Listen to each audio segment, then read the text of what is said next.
merci à tous. C'est un plaisir d'échanger avec vous ce matin sur un sujet qui est extrêmement compliqué aujourd'hui. Ce sujet, c'est tout simplement les perspectives économiques et financières qui, comme le titre le laisse supposer, sont incertaines. Alors, je reviens juste sur ce titre, en fait, parce qu'on joue un petit peu sur le mot incertain dans la mesure où, effectivement, on a du mal aujourd'hui à parfaitement cerner la trajectoire, à proprement, en tout cas plutôt l'ampleur des différents chocs qu'on est en train de rencontrer. Est-ce qu'il y a une chose qui est certaine, par contre, c'est qu'aujourd'hui, la trajectoire, elle est plutôt dans le mauvais sens. Je m'explique, c'est qu'effectivement, aujourd'hui, on était, donc je dirais, quelques temps avant l'entrée en guerre, dans une situation où l'économie européenne, l'économie américaine se trouvaient dans des situations, d'un point de vue conjoncturel, relativement confortables, avec des niveaux de confiance relativement élevés du côté des chefs d'entreprise, des chiffres de production industrielle, de vente au détail qui continuaient à se maintenir. Et puis, je vous le rappelle, c'est notamment le cas en France, des niveaux d'épargne qui nous laissaient espérer, si j'avais envie de faire un peu d'humour, des jours radieux. Et puis, ces jours radieux, on voit bien que, et c'est la petite image qu'on a choisie ici, que le temps est en train de se couvrir.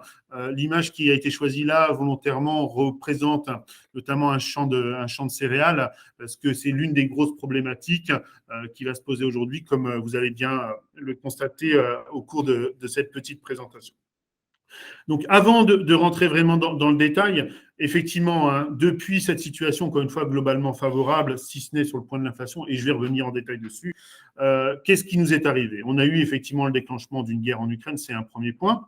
On a également, et là c'est un point beaucoup plus récent, une résurgence de la crise du Covid en Chine, qui menace de nouveau un peu les chaînes de production mondiales. Donc, véritablement ce qu'on appelle des headwinds, des vents contraires qui vont s'accumuler vraisemblablement pour cette année 2022 et sans doute en 2023. Alors, si vous le voulez bien, maintenant, consacrons-nous un petit peu à la situation russe, très rapidement, puisque ce n'est pas à proprement parler l'ampleur, enfin le sujet de cette présentation, mais ce qui est intéressant, c'est de regarder un petit peu où est-ce qu'on en est en termes de sanctions vis-à-vis de la Russie, puisque le premier graphique vous montre un petit peu le nombre de mesures, le nombre de décrets, j'ai envie de dire, qui ont été accumulés à l'encontre de différents pays depuis le début des années 2010 environ. Ce qui est intéressant, c'est de regarder cette brique rouge qui est accumulée au-dessus de la Russie, qui montre qu'aujourd'hui, la Russie est le pays dans le monde le plus sanctionné d'une certaine façon par les sanctions internationales. Alors, donc ça, c'est un point. Ce qui est intéressant, malgré tout, c'est de bien comprendre que le nombre de décrets ne fait pas l'ampleur de l'impact. Je m'explique. Lorsque vous regardez un petit peu, par exemple, le nombre de sanctions qui touchent, par exemple, le Venezuela, on est à 651 décrets, donc un nombre de sanctions relativement modéré. Par contre, un effet tout à fait majeur parce qu'effectivement, la question, c'est de savoir à quel point ces décrets sont radicaux. Et dans la Russie, ce qu'on constate, c'est que les 2754 décrets précédents étaient relativement modérés en termes d'impact, puisque la Russie, entre 2014 et 2018, en fait, a connu un ralentissement de son PIB d'en moyenne de 1,2%, ce qui est plutôt modéré. Alors, qu'est-ce qui explique cela ? Encore une fois, des sanctions qui étaient malgré tout relativement timides après l'annexion de la Crimée, mais il y a d'autres choses. La deuxième chose que l'on peut citer concernant l'économie russe et qui va fonctionner en partie, je crois, cette fois-ci également, c'est la bonne résilience de la population, en tout cas pour les personnes qui ont plus de 50 ans en Russie, qui ont connu l'URSS, l'effondrement avec le chaos économique et financier qui a précédé toute la période de libéralisation de l'économie, et donc des personnes qui sont habituées véritablement à adapter leur mode de consommation suite à des chocs économiques majeurs. La troisième source qui marche encore cette fois-là de façon assez significative pour le moment, c'est le fait qu'il ne faut pas oublier que la Russie a la quasi-intégralité de ses recettes d'exportation libellées en dollars. Ce qui fait que si votre monnaie s'effondre, le montant des dollars que vous continuez à faire rentrer sur votre territoire reste le même. Juste pour information, hein, aujourd'hui, on considère que chaque jour, la Russie rentre en termes de recettes énergétiques près de 700 millions d'euros chaque jour. Donc, encore une fois, une source de devises qui fait que l'économie, finalement, est en mesure de s'adapter à ces sanctions qui touchent, par contre, massivement aujourd'hui le secteur de la consommation russe.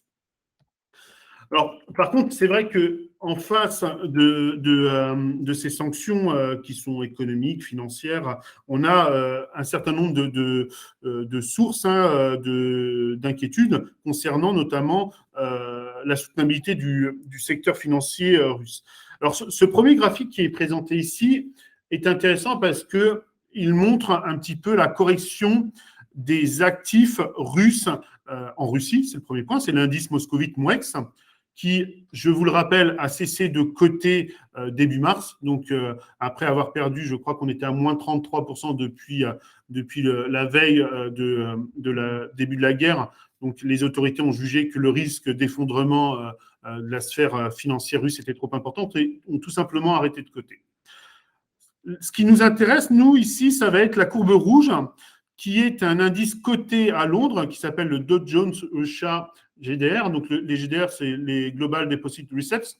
C'est très intéressant parce que ce sont des certificats émis par des banques, par exemple, anglaises, françaises, etc., qui détiennent des actifs russes. Donc, en gros, ces actifs russes sont dans les portefeuilles des banques et elles-mêmes émettent des titres sous-jacents adossés véritablement à ces actifs russes. Et là, ce qu'on observe, donc là, on a continué de coter jusqu'à début mars, un peu plus longtemps, c'est que ces actifs-là ont perdu 98% de leur valeur, ce qui est tout à fait gigantesque. Ça nous donne un petit peu une idée de ce que pourrait être la situation du marché russe si aujourd'hui les autorités n'avaient pas choisi de couper les cotations et de maintenir une économie de marché standard.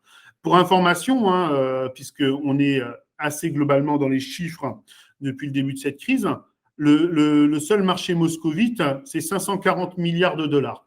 Donc, lorsque 540 milliards de dollars chute de 98%, vous comprenez bien que pour une économie, c'est extrêmement problématique avec des difficultés de financement et surtout une forte défiance des investisseurs, que ce soit nationaux ou étrangers. Donc, des personnes qui rechignent à véritablement s'inscrire dans le temps en Russie. Le deuxième graphique vous montre un petit peu l'impact aujourd'hui tel qu'il est considéré par les prévisionnistes. Là, en l'occurrence, c'est une institution qui s'appelle Oxford Economics qui a mis à jour très rapidement son scénario de prévision pour la Russie et qui considère que le PIB russe devrait se contracter donc, en 2023. Là, on ne parle pas de 2022. Hein. 2023, l'intégralité de l'année sera touchée par les sanctions. Donc, une contraction du PIB de 7%, ce qui est très important. Ce qui est également important, et là, je vous laisse regarder un petit peu le deuxième diagramme qui est présenté ici, c'est la zone euro. Alors, ce qu'il faut comprendre à travers ce moins 3 pour la zone euro, c'est que c'est 3%, le PIB de la zone euro serait 3% en dessous de ce qu'il aurait été si on n'avait pas eu de guerre en Ukraine, ce qui ne signifie pas qu'on va rentrer dans une récession. Le PIB de la zone euro, aujourd'hui, on considère qu'il va continuer de progresser en 2022 et 2023. Simplement, il va progresser moins rapidement, ce qui fera un différentiel de 3% pour l'année prochaine. Donc, une économie russe qui est quand même en grande difficulté, quoi qu'on en dise, hein, avec une situation qui est extrêmement différente par rapport à 2014, au moment de l'annexion de la Crimée, où les restrictions étaient relativement timides. On a une inflation plus en Russie qui est massive, qui est déjà massive, 9% hein, du PIB en février, 9% de croissance des prix en février. Je vous rappelle que l'effondrement du rouble, tel qu'on l'a observé, va continuer de soutenir cette inflation et contraindre la Banque centrale russe à maintenir des conditions de financement tout à fait exécrables. Donc, véritablement, on a des vraies raisons de penser que l'État russe et l'économie russe, de façon plus générale, vont se trouver en difficulté au cours des prochains trimestres, avec un risque, vous le savez également très nettement, de défaut sur les dettes, que ce soit publiques ou privée, hein, puisque l'une des mesures adoptées par Vladimir Poutine pour lutter contre les sanctions financières a été d'interdire aux grands groupes russes de payer leurs dettes en dollars. Donc, on les autorise à les payer en roubles. Autant dire que pour un investisseur international, ça correspond en fait à un défaut, hein. Personne ne va vouloir accepter ce rouble-là. Alors maintenant, une fois qu'on a un peu balayé cet aspect sur la Russie, on va s'intéresser au reste du monde, parce que là, véritablement, on rentre dans le cœur du sujet. La Russie, c'est ce que vous montre le premier graphique, et lorsque l'on regarde la dernière ligne, c'est ce qu'on pourrait appeler un nain sur le marché des biens de façon générale internationaux. Donc ça, c'est la part de la Russie et de l'Ukraine. La Russie, c'est en rouge, l'Ukraine, c'est en bleu, sur le marché total des biens. Donc, c'est 2% si on cumule ces deux économies. Donc, compte tenu de la taille de ces deux pays, encore une fois, ce sont des nains. Par contre, ce qu'il faut comprendre, c'est leur poids tout à fait prédominant sur les grands marchés des matières premières. Le premier, c'est le blé. Lorsque vous cumulez la production ou les exportations russes et ukrainiennes, on se rend compte qu'un quart des exportations de blé dans le monde viennent de Russie. Donc là, on comprend bien qu'aujourd'hui, la situation est particulièrement compliquée pour un certain nombre de pays, avec des risques d'augmentation des coûts de production en France, hein, notamment pour tout ce qui est élevage, mais également des problématiques beaucoup plus sanitaires, beaucoup plus humaines dans certains pays émergents, notamment je pense à l'Égypte qui est extrêmement dépendant de ce blé-là, avec des risques véritablement de famine. On verra également, on constate sur ce graphique également un point important sur les engrais, fertiliseurs ici, qui sont représentés ici. Ça, c'est quelque chose qui est également tout à fait identifié. Quels sont les autres grands marchés qui vont compter là, à ce niveau-là? Donc, tous les métaux, on le voit, hein, platinium, aluminium, etc. Hein, c'est quelque chose qui aujourd'hui a été soumis à beaucoup de volatilité depuis le début de la crise, avec malgré tout une légère détente depuis quelques temps, hein, depuis quelques jours. Et puis, bien évidemment, et là, je passe directement à mon deuxième graphique, le pétrole, puisque environ 10% du marché mondial de pétrole, un peu plus même, hein, c'est la Russie, avec malgré tout des pétroles très différents selon les régions russes. Et ce qui m'amène, excusez-moi, à mon deuxième graphique, qui vous présente un petit peu l'évolution, hein, du prix du pétrole. Donc, vous savez que le prix du pétrole a largement augmenté depuis l'invasion de l'Ukraine. Là, c'est un indice en base 100 au 17 février, donc une semaine avant l'invasion de l'Ukraine. Donc, il ne faut pas le lire en dollars ni en euros, hein. C'est vraiment un indice base 100. Ce qui est intéressant ici, c'est de montrer que l'augmentation qui est toujours commentée en dollars est importante, mais lorsque l'on compare en euros, c'est encore plus important. Donc, un effet asymétrique entre les pays qui payent en dollars, les pays qui sont largement dollarisés, et l'économie européenne qui a un dollar qui s'était globalement affaibli depuis le début de la crise. Alors, vous voyez, hein, je vais commenter très rapidement la deuxième partie du graphique qui correspond à une décroissance un petit peu du prix. Puisqu'on a eu effectivement un pic très important, on est monté à 139 dollars en clôture de séance début mars. Et là, aujourd'hui, on doit être autour de 105 ce matin, je crois, dollars le baril. Donc, une très forte décroissance qui est liée au fait qu'à un moment donné, on a cru que l'Europe allait également imposer un embargo sur les prix, sur le pétrole russe, ce qui n'a pas eu lieu. On est aujourd'hui dans une relative, je crois, ambiance optimiste, hein, sur les marchés, avec un espoir qui paraît aujourd'hui assez fou, que cette crise se termine par une voie diplomatique. Et puis, là, c'est une nouvelle qui n'est clairement pas neutre. C'est le fait que le pétrole iranien pourrait revenir assez prochainement sur le marché, puisque autour des accords de Vienne, il y avait un point de tension qui est apparu depuis l'invasion de l'Ukraine, c'est que la Russie voulait la garantie que les États-Unis n'allaient pas interférer dans les relations entre la Russie et l'Iran autour de ces sanctions. A priori, selon en tout cas le ministre des Affaires étrangères russe, Lavrov, les États-Unis ont accepté cette requête. Donc, le pétrole iranien pourrait prochainement revenir sur les marchés internationaux. Et là, on aurait encore une fois une augmentation de l'offre assez significative. Le dernier point qui explique cette baisse de tendance, et là c'est beaucoup moins rose, j'ai envie de dire, c'est une véritable crainte concernant les perspectives économiques mondiales en raison de la résurgence épidémique en Chine, puisque vous le savez, et je vais revenir dessus, hein, en Chine, on a aujourd'hui une résurgence qui contraint les autorités dans leur logique de politique zéro Covid. Donc, à chaque fois qu'il y a un cas de Covid, si on a envie de schématiser, bah, les autorités chinoises ferment les villes. Donc, cette politique aujourd'hui a conduit à la fermeture notamment de la ville de Shenzhen, qui est le centre technologique de la Chine, ce qui pourrait conduire évidemment à des goulets d'étranglement, mais encore une fois, je vais revenir très prochainement dessus. Concernant l'Europe, nous, c'est vrai qu'on a plus parlé, au-delà du pétrole, véritablement du marché du gaz. Donc là, vous avez le gaz tel qu'il est coté en Europe, hein, notamment pour nous, c'est aux Pays-Bas, hein, à Rotterdam, que le marché du gaz est le plus important. Et puis, vous avez les contrats américains. Donc là, encore une fois, je vous ai montré un graphique tout à l'heure qui vous montrait que l'effet était asymétrique entre l'Europe et les États-Unis pour la simple et bonne raison que nous, on paye en euros et que l'euro est moins favorable sur les marchés des matières premières. Là, c'est un deuxième point qui explique l'asymétrie. C'est que les Américains, eux, ont très peu de tension sur le marché du gaz, puisque les Américains n'apportent pas de gaz russe. Ce qu'il faut comprendre, c'est que contrairement au marché du pétrole, le marché du gaz est plutôt régional, en fait. On n'a pas un marché qui est totalement mondialisé. Et donc, les tensions aujourd'hui entre l'Ukraine et la Russie impactent uniquement le gaz européen. Donc, le gaz européen, à un moment donné, au pic des tensions, il a été multiplié par 10.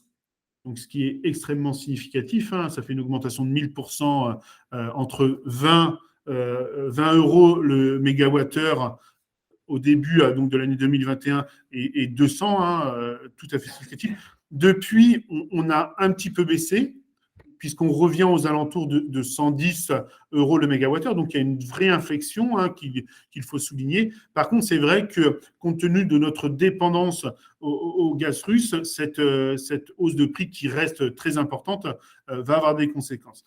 Et là, je vous propose le deuxième graphique qui est présenté ici, parce que c'est vrai que souvent, on parle de chiffres qui vous présentent la part du gaz russe dans le gaz total consommé dans l'économie. Je crois qu'un graphique, une façon de voir plus intéressante, c'est de comparer le gaz russe dans l'intégralité des énergies consommées dans l'économie pour véritablement comprendre à quel point on est exposé, avec ici en plus un point qui est intéressant, c'est quelle est la part consommée par l'industrie, donc l'économie, les entreprises, etc., et quelle est la part consommée par les ménages. Et donc, on se rend compte assez rapidement que vous avez, par exemple, l'Allemagne, dont la consommation d'énergie est caractérisée à 15% par le gaz russe, avec une très forte part de ce gaz consacrée notamment à l'industrie. Donc, une industrie qui est confrontée à une hausse massive des prix du gaz. En France, on considère que depuis le début de l'année, les prix du gaz appliqués aux industries ont augmenté de 60%. Ça a des conséquences. Et aujourd'hui, c'est vrai qu'on observe que certaines entreprises tendent à ralentir leur production, à éteindre certaines lignes de production, comme notamment dans la production de verre, hein, avec, par exemple, la production de verre Duralex. Si on se compare en France, là, on est sur quelque chose de beaucoup plus minime. C'est-à-dire que le gaz russe représente 17% du gaz total consommé en France, mais lorsque l'on compare ça à l'intégralité de notre consommation énergétique, on voit que c'est beaucoup plus modéré. Donc, c'est un petit message, non pas d'espoir, parce qu'on sera affecté de façon certaine, mais en tout cas quelque chose qui tend à relativiser les chiffres souvent assez spectaculaires qu'on peut entendre de dépendance énergétique qui frôle dans certains cas les 100%, en tout cas pour les Pays-Bas. En réalité, lorsqu'on compare aux autres sources d'énergie, c'est un peu plus modéré malgré tout, même si l'effet restera tout à fait important.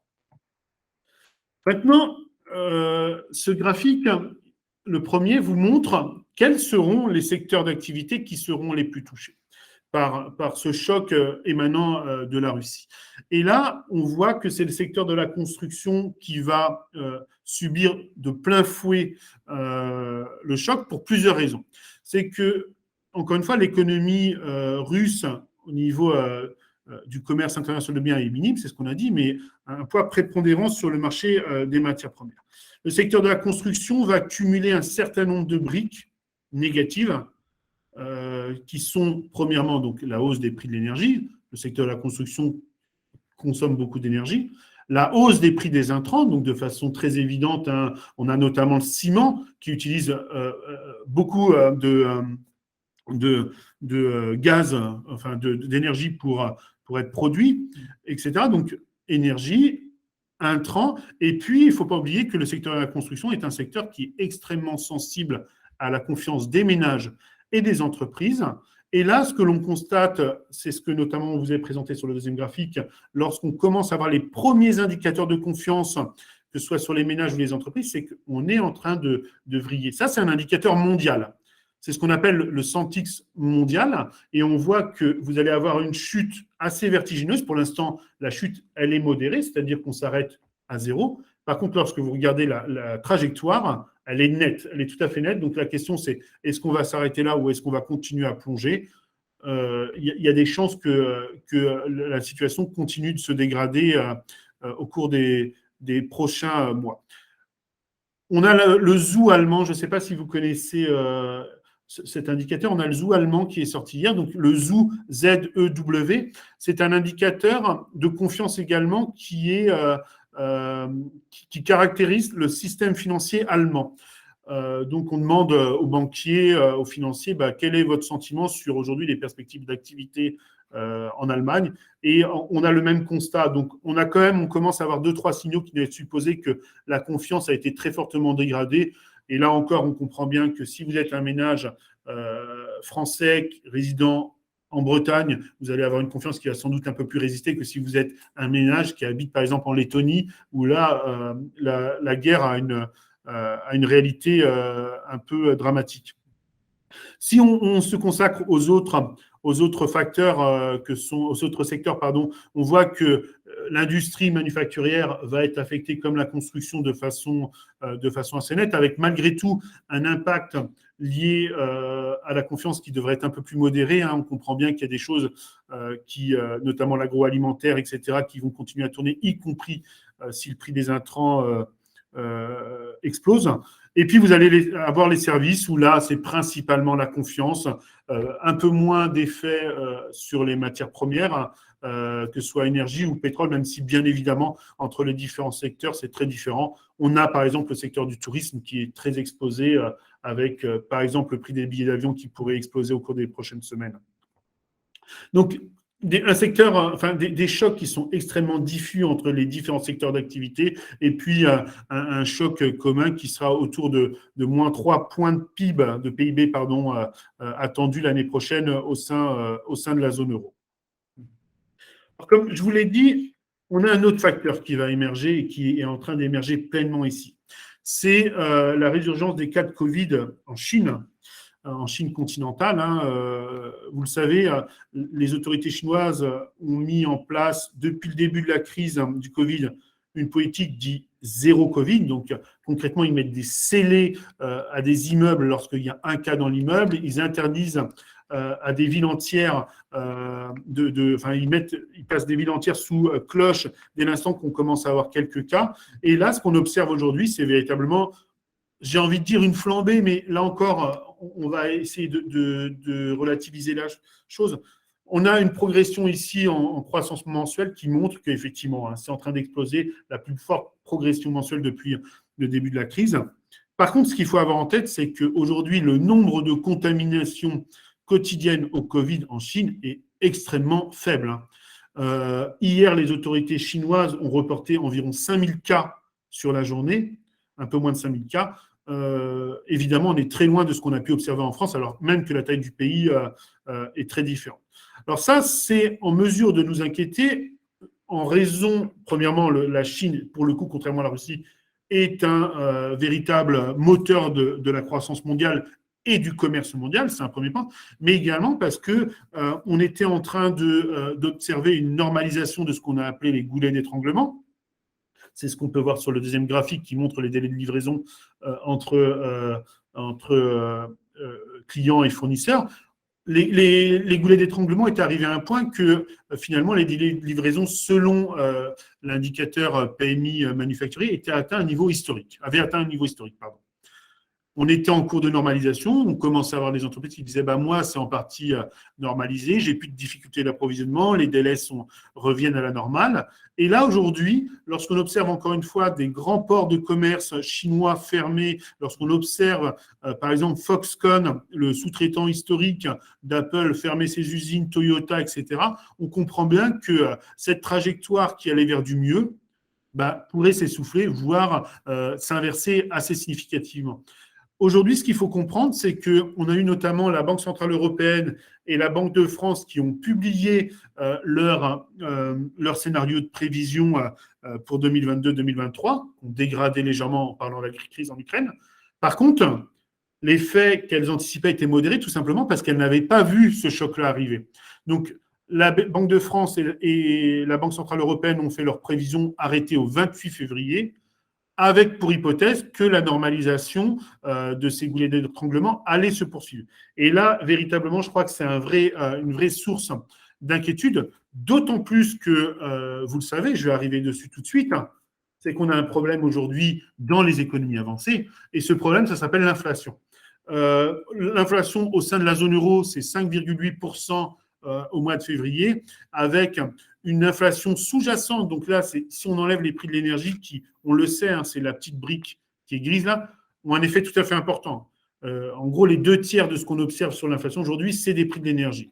Si on considère que ça, c'est un facteur international et temporaire, on l'espère en tout cas, on devrait se dire ça va aller mieux. En réalité, l'inflation sous-jacente, donc les prix commencent à s'adapter à ces hausses de matières premières qui ont été observées. Et aujourd'hui, la Banque centrale européenne se retrouve dans un véritable dilemme. Est-ce qu'elle doit lutter contre l'inflation en resserrant sa politique monétaire? C'est en tout cas ce qu'elle semblait dire lors de la dernière réunion qui s'est tenue donc la semaine dernière. Ou est-ce qu'elle doit non pas resserrer sa politique monétaire, mais accompagner le choc économique qui se profile à l'horizon? Et là, il y a un véritable risque de crédibilité. On a le sentiment que la Banque centrale européenne commence un petit peu à avoir peur de cette inflation qui, compte tenu encore une fois de la crise en Ukraine et de la situation en Chine, pourrait s'amplifier et donc commence à se désolidariser un petit peu, c'est assez minime, de cet objectif informel qui est de soutenir la croissance économique. Donc très rapidement, la Banque centrale européenne va se retrouver sans doute dans une situation de quasi-stagflation. Le mot a été largement utilisé depuis quelques temps, avec un risque d'inflation qui explose, de chômage qui augmente et de croissance économique qui stagne, avec en fait un triptyque infernal pour l'ensemble des autorités monétaires du monde. Donc nous, notre scénario, c'est que la Banque centrale va essayer de profiter de cette petite fenêtre qui lui est offerte, c'est-à-dire que la croissance économique aujourd'hui, elle tient pour l'instant. Le taux de chômage, il tient toujours pendant quelques mois, peut-être quelques trimestres. Elle va essayer de resserrer un petit peu sa politique monétaire de façon à limiter les pressions inflationnistes, puis surtout asseoir sa crédibilité en disant, vous voyez, j'ai accompagné l'inflation. Par contre, ce qui est certain, c'est qu'elle va avoir beaucoup de mal à le faire dans le temps. Elle est ce qu'on appelle beyond the curve, donc vraisemblablement, elle est en retard sur le cycle de resserrement monétaire et très rapidement, elle va être contrainte vraisemblablement de lever le pied et de stopper tout ce processus de resserrement des conditions de financement et de lutte contre l'inflation. Alors ça va avoir des conséquences sur les marchés, bien évidemment. Alors là, ce que j'ai choisi, c'est de terminer cette petite présentation par la parité euro-dollar. Donc ça, c'est le graphique qui vous montre l'évolution de l'euro-dollar depuis le début des années 2000. Ce qu'on voit aujourd'hui, c'est que l'euro-dollar, il évolue dans un corridor qui est généralement compris, on va dire, entre 1,12, 1,13 et puis 1,07, 1,06 peut-être. Cette tendance, la question, c'est de cette tendance, comment elle va se poursuivre par la suite. Compte tenu des éléments dont je vous ai donnés, hein, alors je fais fi des différents scénarios concernant la guerre elle-même, puisque évidemment, on n'a pas plus de scénarios, enfin d'éléments que la plupart des observateurs. La guerre, elle est a priori supposée se poursuivre au cours des prochains trimestres. En tout cas, c'est le scénario central. Ce que l'on pense, c'est qu'aujourd'hui, la parité euro-dollar, elle pourrait être soumise, enfin, bénéficier d'un rebond à court terme, tout simplement parce qu'encore une fois, on espère que l'aversion pour le risque va un peu se tasser. On voit bien que depuis quelques temps, hein, les marchés semblent un peu plus optimistes, j'ai envie de dire, autour de l'issue de la crise ukrainienne. C'est ce que j'ai dit précédemment. On a également une banque centrale qui est en train d'opérer un changement d'orientation avec potentiellement un possible resserrement au cours des prochains trimestres. Donc ça va venir soutenir l'euro, encore une fois, donc un euro qui pourrait retendre d'ici la fin de l'année autour peut-être des 1,12. Donc c'est une borne haute, il ne faut pas le voir comme un point haut. Encore une fois, tout ça ce sera toujours conditionné par l'évolution de l'aversion pour le risque. Chaque fois qu'il va se passer quelque chose de grave avec la Russie, ce sera amené à bouger. Mais ce qui est clair, et là c'est la deuxième partie de la courbe, une fois qu'on a passé ce point haut, c'est qu'encore une fois, la Banque centrale européenne va très rapidement être rattrapée par cette, encore une fois, ces perspectives économiques qui s'assombrissent assez significativement depuis le 24 février, et donc va être obligé d'assouplir non pas ces instruments, hein, on n'anticipe pas aujourd'hui d'assouplissement de la politique monétaire, mais assouplir son discours, en disant notamment qu'elle est prête à maintenir ses instruments inchangés pendant un certain temps, etc., de façon, en tout cas, à ne pas peser sur la confiance des investisseurs et des consommateurs. Et ça, c'est plutôt baissier dollar, alors même que vous le savez, hein, de son côté, la Réserve fédérale américaine se place dans une position assez nette de resserrement monétaire, puisque eux, contrairement à la zone euro, leurs pressions inflationnistes, elles sont endogènes. Donc, je n'ai pas vraiment détaillé ce point-là, mais c'est un point qui est tout à fait important et sur lequel je vais terminer sans doute. C'est le fait qu'en Europe, aujourd'hui, à l'heure actuelle, on continue de considérer que l'intégralité, enfin, pas l'intégralité, mais je dirais la majeure partie des problèmes liés à l'inflation sont liés à des facteurs extérieurs qui dépendent de facteurs qui sont exogènes à l'économie également. C'est-à-dire que c'est un choc pétrolier ici, c'est un choc sur le prix du gaz, c'est des goulets d'étranglement qui sont liés au Covid, etc. Et que le scénario de la BCE et de la plupart des analystes, c'est qu'à partir du moment où ces chocs seront résorbés, la cible d'inflation de la BCE sera de nouveau atteinte.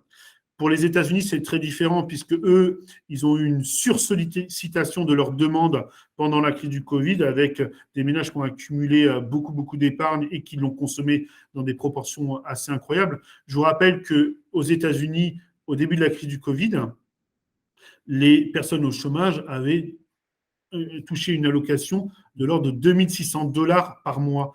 Donc on imagine bien, encore une fois, même si on parle là de l'économie américaine, c'est quand même une somme très conséquente pour les ménages américains les plus défavorisés. Et donc, ces ménages ont surconsommé. On a de vraies tensions, de vrais signaux de surchauffe sur le marché américain qui n'existent pas, encore une fois, au sein de la zone euro. Et c'est d'ailleurs pour cette raison hein, que la Banque centrale européenne rechigne à véritablement, malgré tout, parler de hausse de taux conséquente pour limiter l'inflation. Ça n'aurait pas d'effet à proprement parler sur la dynamique des prix européens.